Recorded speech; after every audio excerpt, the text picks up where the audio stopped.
Hello friends, I'm sitting here in the church conference room today with a giant Jenga game, and we're going to be playing that Jenga game. I bet you know how to play that.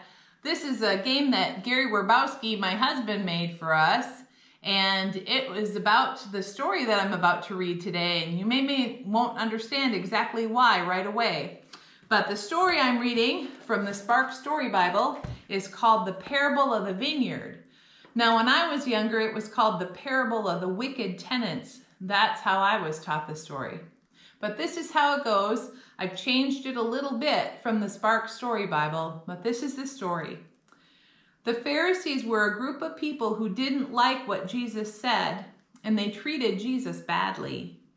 Jesus told them a story to help them understand that what they were doing was wrong. Jesus told this parable.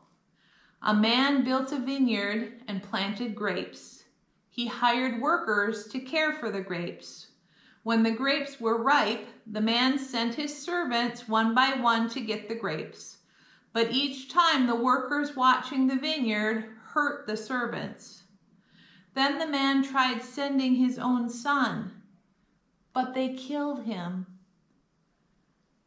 The Pharisees realized that Jesus was talking about them. Every time God sent someone to help them learn more about God, they were mean to that person instead of listening to what that person had to say. Jesus was there to help them and to save them, but they weren't even listening to him. This is a hard parable for us, just like it was a hard parable for the Pharisees. Sometimes they, just like us, work against what God is trying to do. In the story in Matthew's Gospel, Jesus quotes Psalm 118, where it says, "The stone that the builders rejected has become the cornerstone."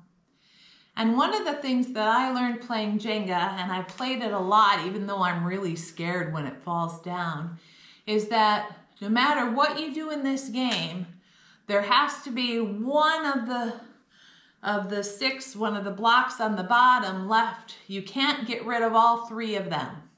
There's always one left. And so when I think of that psalm and what it says is one of these on the bottom is like the cornerstone. One of these on the bottom, is like Jesus.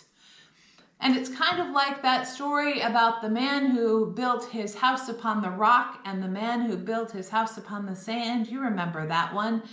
Eric used to sing it for us. If we built our lives on Jesus, our cornerstone, then our lives will be firmer and we'll be able to withstand when terrible things happen to us. But if we build our lives without Jesus as the cornerstone, we're not as ready for when bad things happen. So the next time you play a game of Jenga, either at the church here with these big blocks or at your house or with friends, remember that Jesus should be our cornerstone.